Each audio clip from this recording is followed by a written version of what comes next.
John Gotti was the Teflon Don, a New York mobster who adored public attention and defied lawmen to get him. Toto Riina was a peasant from rural Sicily, a boss who operated in the shadows. In the late 80s and early 90s, it required two very different approaches to bring them to justice.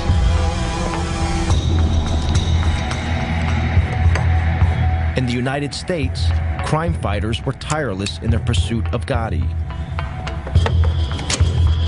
If you'll disregard my phone calls, I'll blow you and the house up. In Sicily, it would take a revolution by the people of Palermo to put Riina behind bars.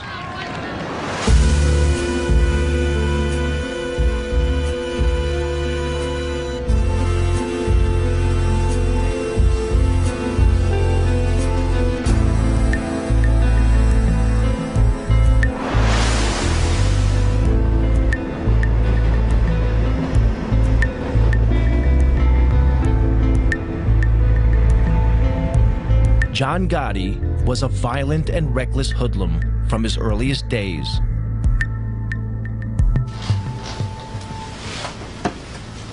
Henry Hill, a young gangster, was drinking in a bar when he first came across the teenage Gotti. All of a sudden, John comes in, that does it work anyway, goes over to the card table and starts whacking the guy with a bat or a pipe or something. Just beating his guy to hit to death. He almost killed the guy. And he might have killed the guy, I don't know. The guy might have died, he might have thrown him in the trunk that night, I don't know. Gotti had broken an unwritten rule of the mob. Violence should only be used when there are no witnesses. He walks over, apologizes to me. Completely all over the place. That was the first time I had ever seen him. He had a long black, top coat, leather top coat, I mean, he just looked like part of a gangster. It was clear Gotti feared no one. To Henry Hill, it marked Gotti as a man destined for the top. He was a man on the rise. He was, he had his own crew. You know he was going to be somebody. You just knew it. I mean, he had that presence. But one man stood in the way of Gotti's rise: Paul Castellano. He was the head of the Gambino crime family, the most powerful of all the mafia families in the U.S. Castellano was an old-style hood, a mafioso who disguised his crimes behind a veneer of respectability. Paul wore two hats. He could mingle with lawyers, real estate, businessmen and developers, doctors, talk their language. Then he wore his Gambino family hat, and he could sit there and discuss why this guy's got to get killed and say, okay, he's got to go. Gotti would have to eliminate Castellano to become boss. But Gotti was not the only one who wanted him out of the way. In 1983, President Ronald Reagan declared war on organized crime. The target was the mafia's ruling body known as the Commission. On it sat Paul Castellano. Under America's tough anti-mafia RICO legislation, crime fighters could prosecute Castellano and the other bosses for running a criminal enterprise, if they could prove the Commission was meeting. The Commission was so secret, the only proof the FBI had was from 1957, when police raided an infamous mob gathering. Then, one morning in 1984, FBI agent Joe O'Brien received a call from a mole inside the mafia. He informed me that there was going to be what's known as a Mafia Commission meeting in a couple of hours. I didn't believe him, to be honest with you, because this was pretty much unheard of. These guys cannot afford to meet. That could be very incriminating to them. If the FBI could get a photograph of this meeting, it would help destroy the Commission.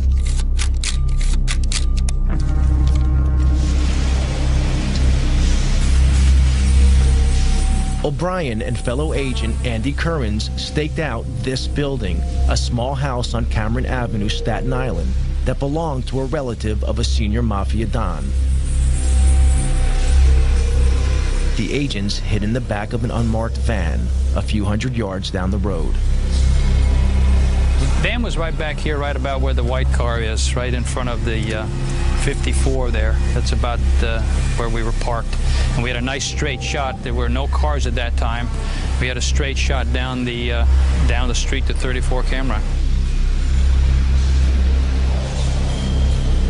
So we sat there for 3 hours till about 4:30. And then they started coming out crime family by crime family. The top men in the Gambino, the Lucchese, the Colombo, and the Genovese families all emerged.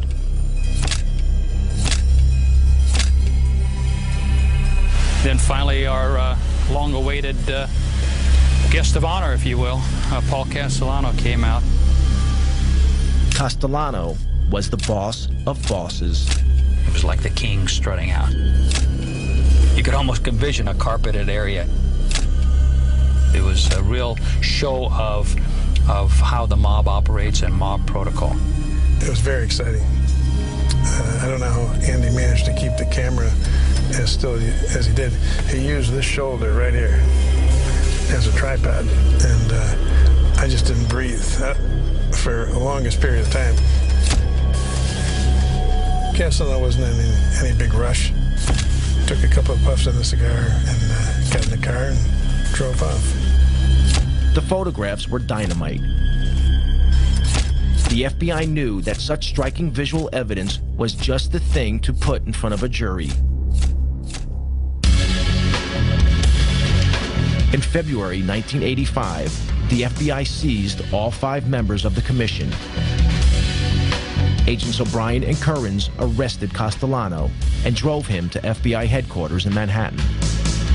Federal authorities and New York City and state law enforcement officials today announced one of the most important indictments of mafia bosses in this nation's history. In the car on the way to FBI headquarters, Castellano heard a radio news bulletin about the arrests. Charges of racketeering and extortion. The charges carry prison sentences of up to 20 years. From New York, NPR's Mike Schuster. It was the beginning of the end of Castellano's reign. Made their move late last night. Among those now facing federal racketeering and extortion charges are Paul Castellano, head of the Gambino family. The key to the investigation was an electronic bug. He turned to Joe, I remember, and he said, "Is that true? Is that true? You listened to my private conversations." Prosecutors say the recordings are of superb quality. You could almost hear him like groan. The agents thought Castellano was squirming because they had taped his criminal conversations. But Castellano realized they had also learned about his secret affair with his young Colombian maid. This was very embarrassing to him. It's a little embarrassing to us, too, for that matter. He's almost like a little boy now, confessing this, something that he did was bad. He's not talking about, it was bad that I murdered people or had, on my authority, people were murdered. I'm embarrassed because I had this relationship with this young woman who was my maid, you know, right under my wife's nose. This was a revelation a mafia don could not afford. He'd broken one of mafia's most sacred rules. It was okay to maim and murder, but not to publicly dishonor your wife. Castellano awaited trial where the photos would be key evidence.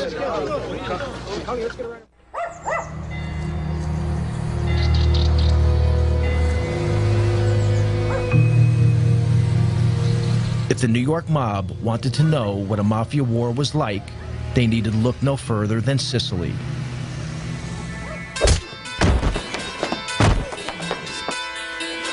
Here, the mafia's boss was Toto Riina, an elusive, psychopathic killer from the town of Corleone.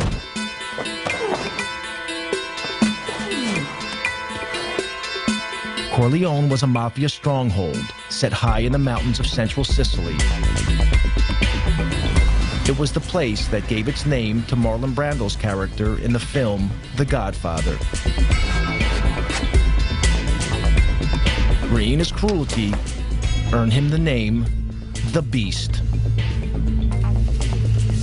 Corleone had an unenviable reputation as a place where only the toughest mafiosi were born and bred. As one local anti-mafia fighter remembers, I once met a Corleone mafia person, and he looked me straight in the eye and said, "Listen, to be a real man, you need to have spent a few years in jail." This is the philosophy of the Corleone mafia. For them, going to jail is like a baptism. A mafia member who hasn't been to jail isn't a real mafioso.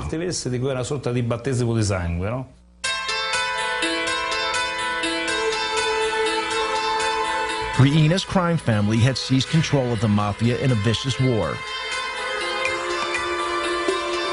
In Palermo, in the early 80s, the streets were soaked with the blood of Riena's victims. During one 6-month period, a body was found in the city every 3 days.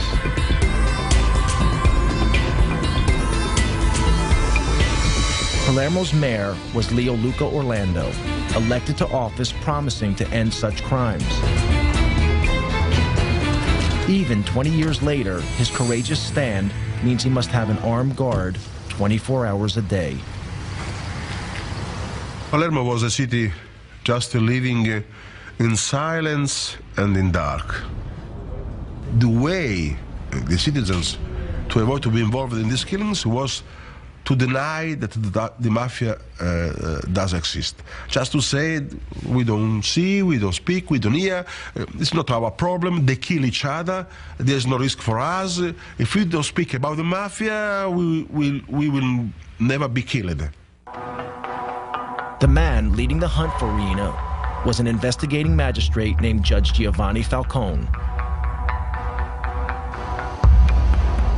He had grown up in a rough area of Palermo, where some of his schoolboy friends later became mafiosi. Unlike them, he had chosen to fight for the law rather than against it. From his headquarters in Palermo's Palace of Justice, Falcone had been battling the mafia for over a decade.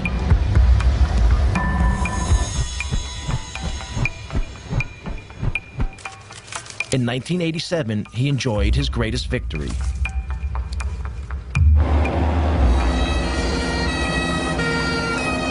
In the Maxi trial, over 300 mafiosi have been sent to prison, their sentences totaling almost 3,000 years. It was the most stunning blow the Sicilian mafia had ever received.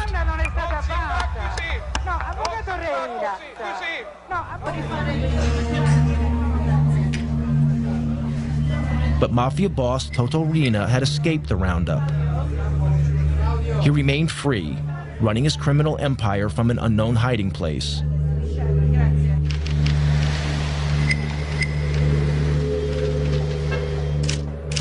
Falcone faced another danger, this one closer to home. He had few friends at the Palace of Justice.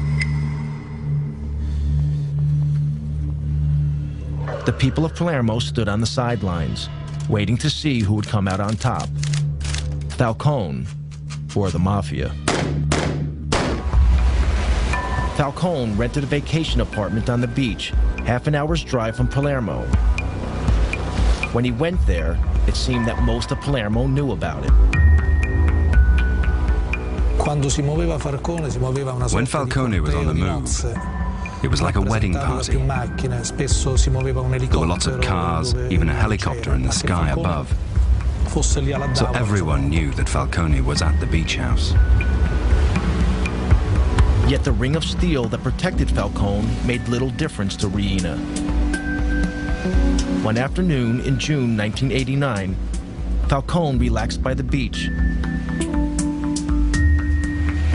An inquisitive security guard noticed the sports bag by the house, seemingly forgotten in the rocks by the water's edge. When he peered inside the bag, he noticed electric wires connected to 58 sticks of plastic explosives.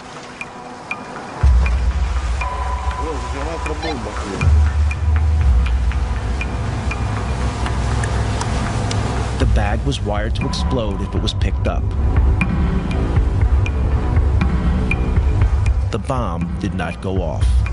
Falcone had cheated death.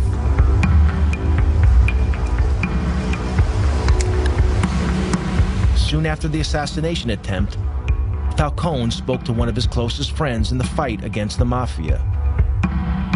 He made a chilling prediction. Come lui diceva poi, when we were talking afterwards, he told me, my life's mapped out. It's my destiny to be killed by the mafia someday. Non posso che morire così. Non posso che essere ucciso. The only thing I don't know is when. Che non so. With Reen at large, Falcone was running out of time. Back in New York, the clock was also ticking for the American godfather, Paul Castellano.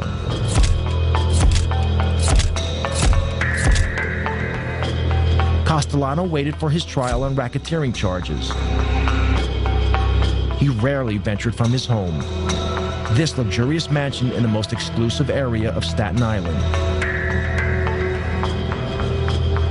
Enemies and friends alike called it the White House, and Castellano lived like a president.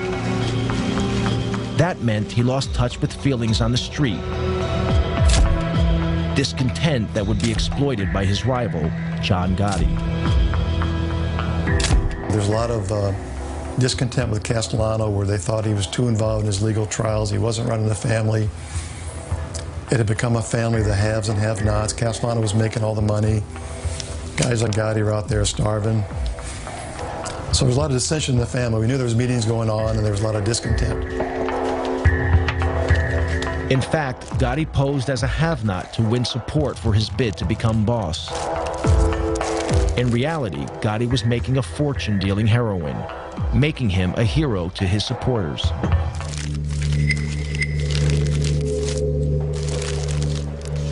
The law was onto Gotti's crew for drug dealing.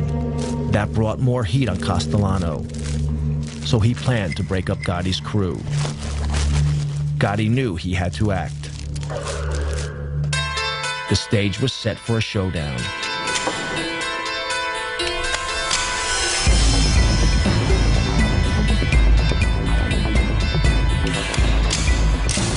On December 16, 1985, Castellano headed into Manhattan for a meeting with Gotti.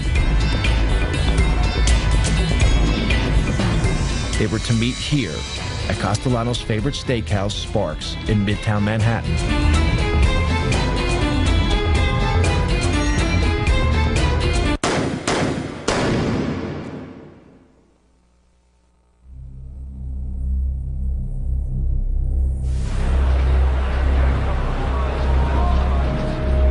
Outside the restaurant, Castellano and his driver were shot dead. Such a daring public murder shocked New Yorkers. It made the new Gambino boss a celebrity overnight.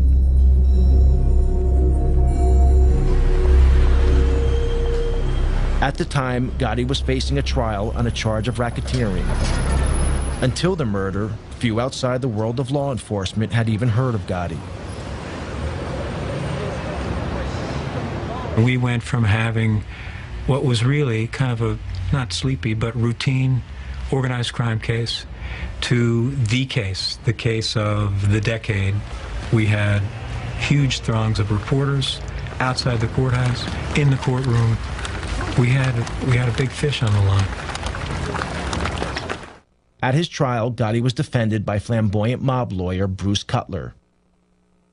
For many years, Cutler has continued to act as Gotti's apologist. He had a remarkable insight into others, like a sense, almost a sixth sense, if you will, to size people up. Gotti could certainly size up a jury. In March 1987, the trial reached its conclusion. Gotti was acquitted of racketeering. But unknown to law officers, a juror had been bribed by one of Gotti's men.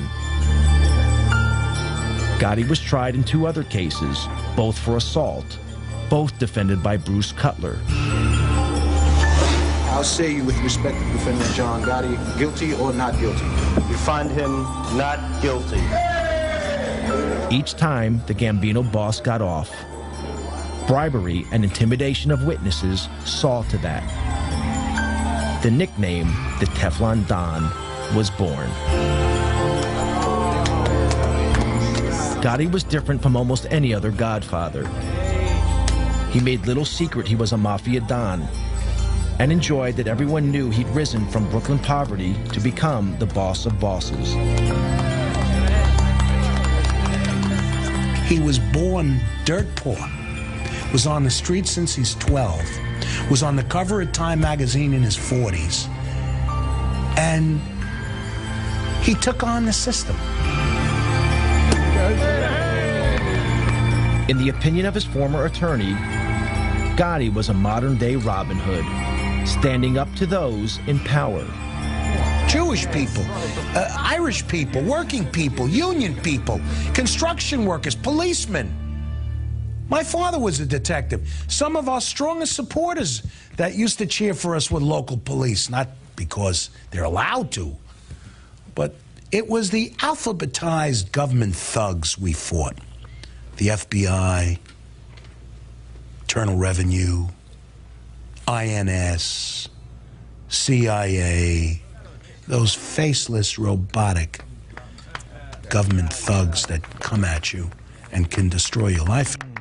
The murderous reality of Gotti's brutal reign was very different. Gotti's love of public adoration would be exploited by the FBI and prove to be the Teflon Don's undoing. American mob boss John Gotti loved the limelight, but the head of the Sicilian mafia, Toto Riina, stayed out of sight.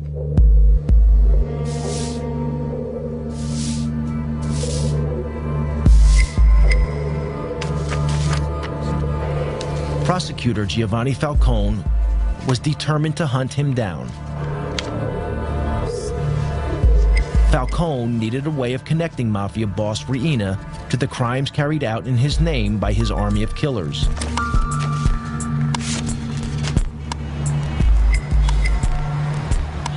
The answer was in America. Richard Martin was a leading official in the U.S. Department of Justice. He and Falcone had worked together for years. Their biggest success, breaking the heroin smuggling link between Sicily and the United States, known as the Pizza Connection. Falcone relished his trips to the U.S. The life that he led in Sicily was almost the life of a prisoner. He went from a bulletproof car to a protected office. Instead, when he came to New York, he could go shopping, he could go to restaurants, he could come to our offices, we could go to our homes and meet our families together. And so for him, New York was like freedom. Falcone's visits to New York were for more than pleasure. He had been impressed by America's tough anti-mafia laws. Laws that allowed the U.S. government to target mafia boss Paul Castellano and to bust the commission. I think it also liberated his thinking and allowed him to sort of see beyond his own sort of realm coming here. So I think he not only enjoyed it, but I think it was very good for his vision of the way that he was going to attack the mafia and the way in which he would work with Italian law enforcement. In 1991, a new justice minister took office in Rome, determined to finally crush the mafia. He offered Falcone a job at the ministry as overlord of the anti-mafia campaign throughout Italy.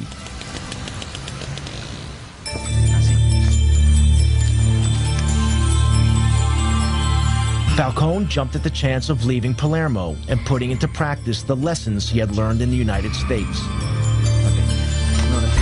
His ideas were revolutionary. An Italian equivalent of the FBI was to be formed. Across Italy, the fight against organized crime would be centralized under Falcone's control.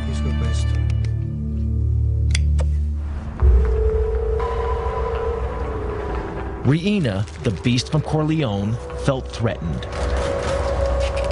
A few years before, he had failed to kill Falcone at his beach house. Now, Riina would try again.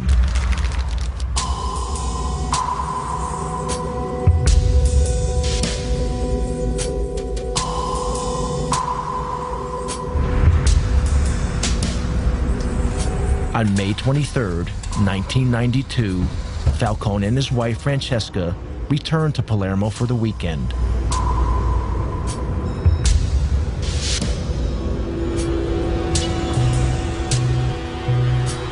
A few miles from the airport, several of Riina's men had placed a half-ton bomb in a drain pipe under the highway that ran from the airport to the city. The men hid in a building above the road, armed with a remote-controlled detonator.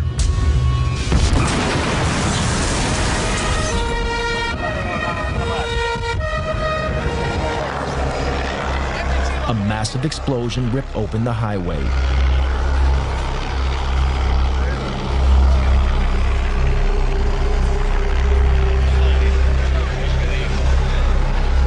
The explosion was so enormous, it registered on local earthquake monitors.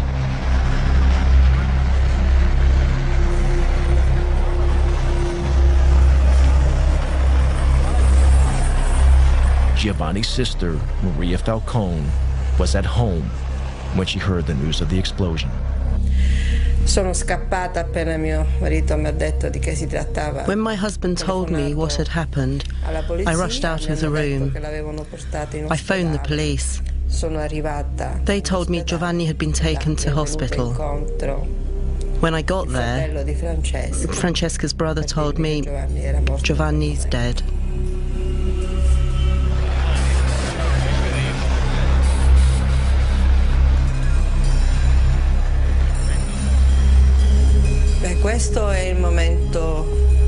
This was the saddest moment ever.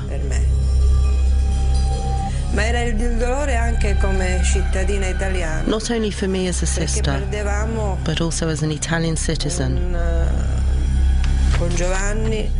Because we felt that in losing Giovanni, our greatest chance of beating the mafia had gone. Falcone was not only a colleague, I was proud to think of him as a colleague, but a friend. I was enormously saddened, and it was as if part of what we all worked for had been lost. Riina reputedly threw a party, toasting Falcone's demise with champagne.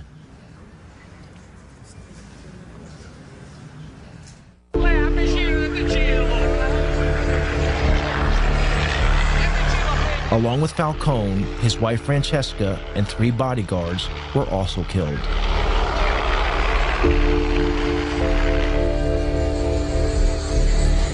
Thousands gathered at the church of San Domenico in Palermo for the funeral, waiting patiently for hours in the rain. The funeral was broadcast live on national TV. Across Italy, all regular television programs were suspended. Parliament declared a day of mourning.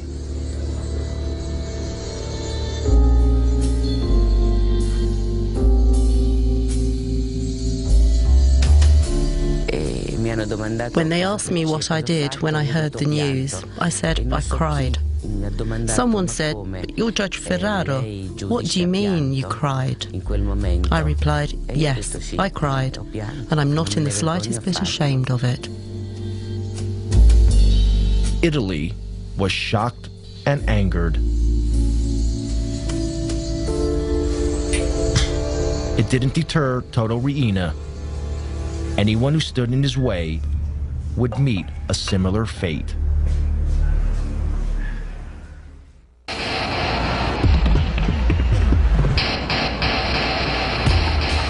In New York, the net was closing in on American Godfather John Gotti.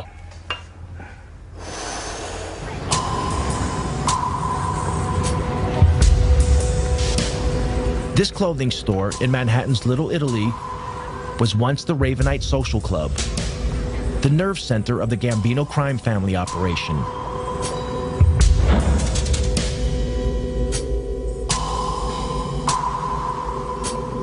Gotti insisted that his crime family visit the Ravenite to pay public homage to him. The FBI had placed a surveillance team on a block near the Ravenite. This is some of the actual footage shot by the FBI. Gotti reveled in his public persona as Mafia Godfather. He made no attempt to hide the fact that he was meeting with his criminal gang. The rest of the family was required to come down there as a command performance to meet with John, discuss business, kiss his rear end, give him money, what have you. So during the course of the week, you might have all 20 caps in the family down there on different nights, plus 80 to 90 to 100 soldiers, all standing out there in broad daylight.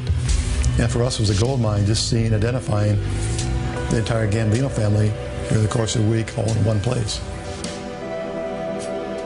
Pictures, though, were not enough. To get a conviction, the FBI also needed to hear Gotti talking about his crimes. They had bugged the Ravenite, but the mics had so far failed to pick up much. Then they had a break. An informant told them Gotti always held his most important meetings in an apartment upstairs, owned by the elderly widow of a Gambino member.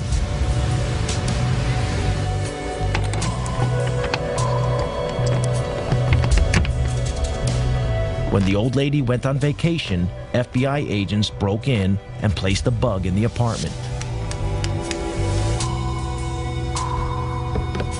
But a few days later, we heard the back door of the social club open up, and we heard him walking up the stairs, and sure enough, we hear the door, apartment number 10, open. And they all sit down, and they start talking. And after a few minutes, it became obvious that they weren't concerned about microphones because they had a radio on, but they turned it down because it was too noisy. They all talked loud because we found out later John Gotti's deaf in one ear. So the tapes are all loud and clear and tremendous quality. You tell this punk, I meet John Gotti, and I will sever your mother head off, you fucker. The secret recordings revealed the true face of a Mafia Godfather, very different from the one Gotti showed his adoring public.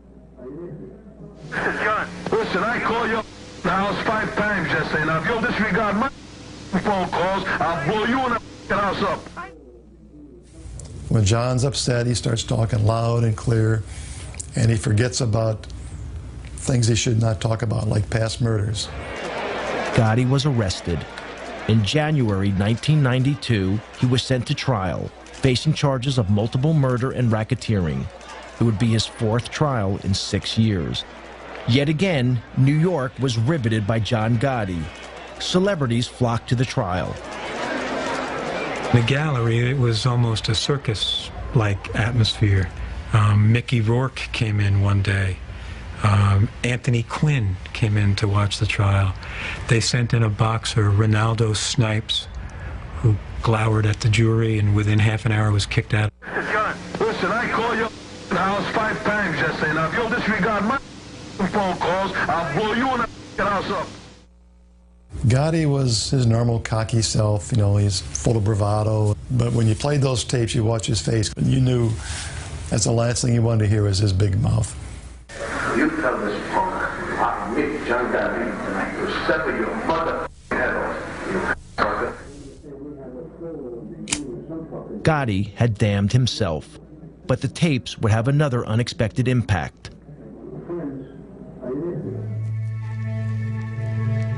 Also arrested with Gotti was his loyal right-hand man, Sammy the Bull Gravano. Dominic Montiglio went to school with Gravano. Later, both men would become mobsters with the Gambino crime family. Sammy was always a tough kid. He and I went to school together from when we were like in kindergarten. I mean, he killed his brother-in-law, you know, Louis, which was like his childhood friend. I mean, you know, Louis Melito. They grew up together and hung out together. They stole together. They did all of that. He killed Louis. You couldn't trust Sammy. Gravano had become disillusioned with Gotti. To Gravano, a real godfather shouldn't be courting publicity. He should be operating in the shadows, like Paul Castellano had done. But Gotti had no respect for anyone, including his underboss, something that the FBI exploited. At a pretrial hearing, Agent Bruce Mao played Gotti and Gravano a tape. On it, Gotti was extremely critical of his underboss. I met you too. Tiny and Sandy, you might not put a people involved that. So when we were in Sandy, he's going to jail. And so you got Gravano and Gotti sitting side by side at the defense table, and we start playing that tape. And Sammy turns red. He's starting to explode. He's just ready to burst. John Gotti, for the first time, is embarrassed. He's turning white. He just wants to duck under the table. He's so embarrassed because he knows he got caught in bad mouthing his consigliere, his underboss, his right-hand man. Gravano would be the final nail in Gotti's coffin. Bruce calls me one day at my desk. He says to me, "You sitting down?" I said, "Yes, I'm sitting down." He said, "Sammy wants to cooperate." Sammy was brought in the room. He walked over, shook my hand, and said, "I want to go from our government to your government." Never before had so senior a figure betrayed the American mob. Gravano's testimony landed the killer blow in court. He revealed how he and Gotti had planned the murder of their one-time boss, Paul Castellano, then watched from a car as Castellano was gunned down.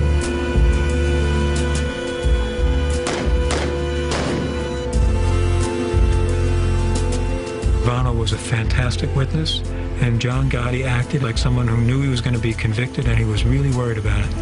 He was ornery, snapping at me, snapping at his lawyers.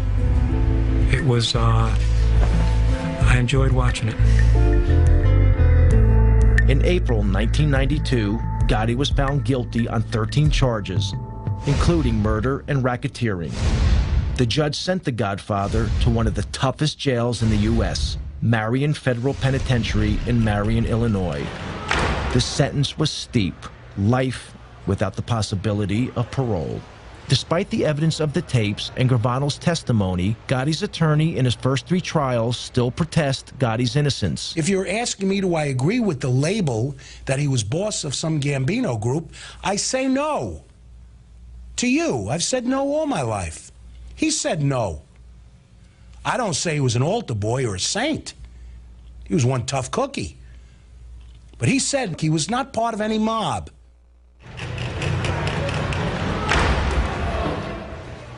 In the United States, the mob boss, John Gotti, was facing a life sentence in prison. But in Sicily, the Italian government seemed powerless. Mafia godfather Toto Riina killed at will. Anti-mafia prosecutor Giovanni Falcone had been murdered. Palermo waited anxiously for Riina's next move. Falcone's mantle had fallen to another magistrate, Paolo Borsellino. Borsellino and Falcone had grown up together and had devoted their adult lives to fighting organized crime.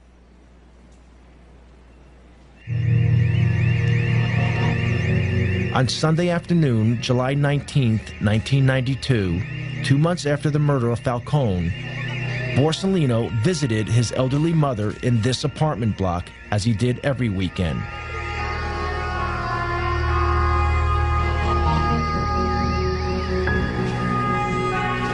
A massive car bomb exploded, killing Borsellino and 5 of his bodyguards.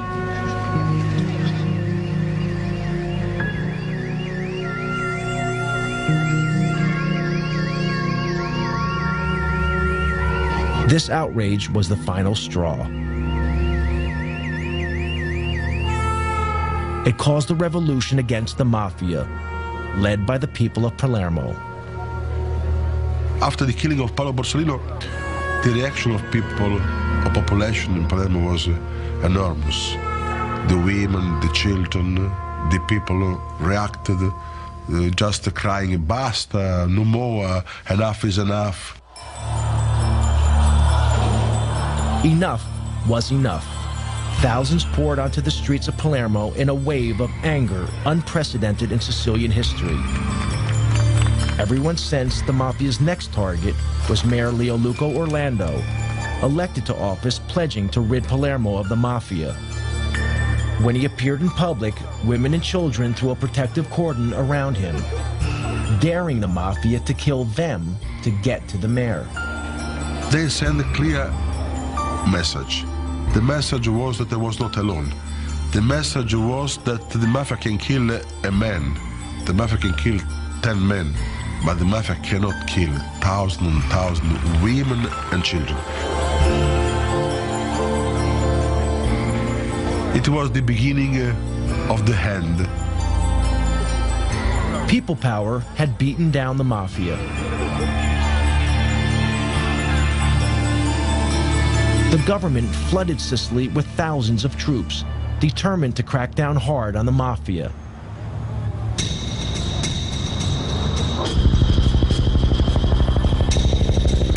In January 1993, Italian police nabbed the biggest prize of all. Following a tip-off, Toto Riina was finally arrested.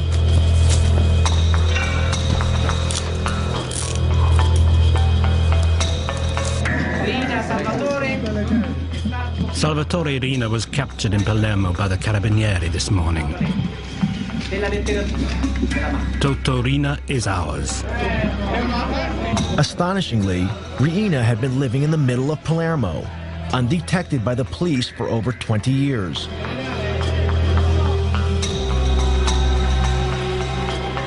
When Riina was paraded in public, Italians were shocked.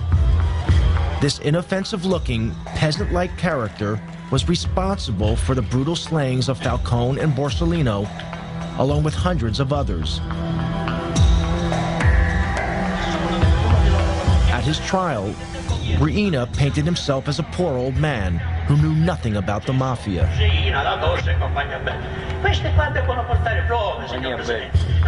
This flimsy defense was rejected.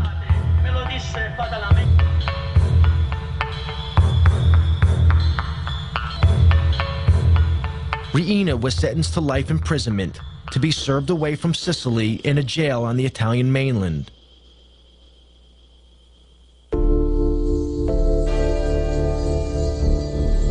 On both sides of the Atlantic, the day of the Godfather seemed over. John Gotti died of cancer in prison in 2002, 10 years into his life sentence. With Gotti's death, an era ended. By publicly flaunting the fact that he was boss of bosses, he ensured that law enforcement agencies would leave no stone unturned to finally smash the mob. The future is pretty grim for the mob if the FBI and other federal agencies keeps the pressure on to go after these guys. The biggest mistake we can make is declare that the war and the mob is over with, we've won, and go off to do other things. These people are very resilient. 5 years they could regroup, reorganize. They'll never be as effective what they were 30 years ago, but they'll still be a viable criminal force. In the U.S., the mob is moving with the times. They're involved in internet fraud, sex phone lines, and stock exchange scams. But they are no longer the power they once were. And the FBI is determined to not let Russian, Chinese, or other immigrant criminals dominate their neighborhoods in the way Italian gangsters once controlled theirs.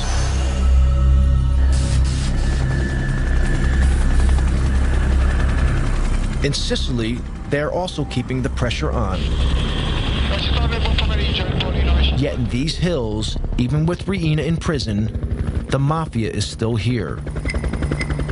invisible but deadly. Today, there are new leaders. They are also from the mafia stronghold of Corleone. They have turned their backs on the self-defeating tactics of Toto Riina. No longer do they assassinate public officials.